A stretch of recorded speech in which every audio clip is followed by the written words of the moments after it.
যা দেখলাম এটা চোখে দেখার মতো না, যে নৃশংস হামলার শিকার হয়েছে, বুলেট বিদ্ধ, কারো গাড়ির উপরে, কারো গায়ের উপরে গাড়ি চলে গেছে, এরকম আহত রোগীদের দেখে নিজেও খুব মানসিকভাবে আমি ভালো অবস্থায় নেই।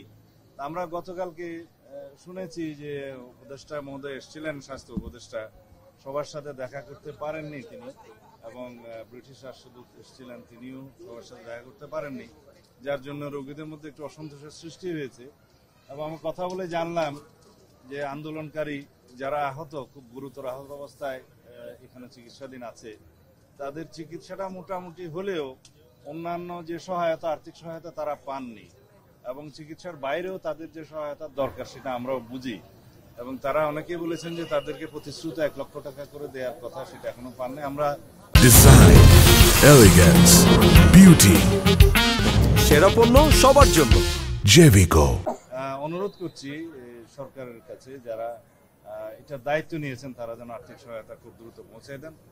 আমরা গত রাত্রেই আমাদের নেতা, আমাদের দলের মাননীয় ভারপ্রাপ্ত চেয়ারপারসন জনাব তারেক রহমান আমাদেরকে নির্দেশ দিয়েছেন, এবং এই রোগীদের জন্য উনি তাৎক্ষণিকভাবে আমাদের কাছে 5 লক্ষ টাকা প্রেরণ করেছেন। আমরা সেটা আজকে এখনই আমাদের ডাক্তার রফিক সাহেব আছেন এখানে, স্বাস্থ্য উপদেষ্টা, স্বাস্থ্য সম্পাদক দলের, ওনার হাতে দিয়ে যাচ্ছি। উনি প্রত্যেকের কাছে যার যতটুকু প্রয়োজন উনি একটা বিতরণ করে যাবেন এখনই।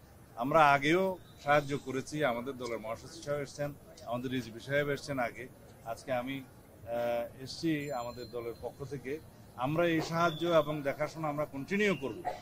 তবে যাদের অবস্থা আমরা দেখলাম যে দেশে সুচিকিৎসা সম্ভব নয়, সেগুলো আমরা চিহ্নিত করে অতি শীঘ্র সরকারের কাছে আহ্বান জানাই, তাদেরকে যেন বিদেশে প্রেরণ করা হয়। বিশেষ করে যারা চোখের আঘাত নিয়ে আছে, যারা এখানে দৃষ্টিশক্তি হারিয়ে ফেলেছেন, এবং এমন কিছু ইনজুরি আছে শরীরে যে এখানে সুস্থ চিকিৎসা বাংলাদেশে হয়তো এত উন্নত চিকিৎসা সম্ভব নয়, তাদের প্রত্যেককে বিদেশে প্রেরণ করার জন্য আমরা আহ্বান জানাচ্ছি। এবং এইটাও আমরা প্রতিশ্রুতি দিচ্ছি, যদি ইনশাআল্লাহ আমরা দেশ পরিচালনার দায়িত্ব পাই, তখন অবশ্যই সকল আহত এবং সকল শহীদদের পরিবারের সাথে আমরা বসে তাদের প্রত্যেকের জন্য যার যেভাবে পুনর্বাসন করা দরকার, চিকিৎসা করা দরকার, সেই ব্যবস্থা আমরা নেব।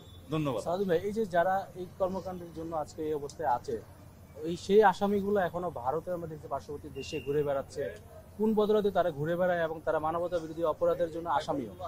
গণহত্যাকারী ফেসিবাদী আওয়ামী শাসক গোষ্ঠী শেখ হাসিনা এবং তার দোসররা, তারা এখনো, আমি মনে করি এই আজকে যদি এই হাসপাতালে যারাই দেখতে এসছেন, তারা এই দৃশ্য দেখার পরে এই ফেসিবাদী শক্তি কিভাবে এখনো মুক্ত বাতাসে ঘুরে বেড়ায় এবং কিভাবে বাংলাদেশের রাজনীতি করার চিন্তা করে, আমার মাথায় আসে না।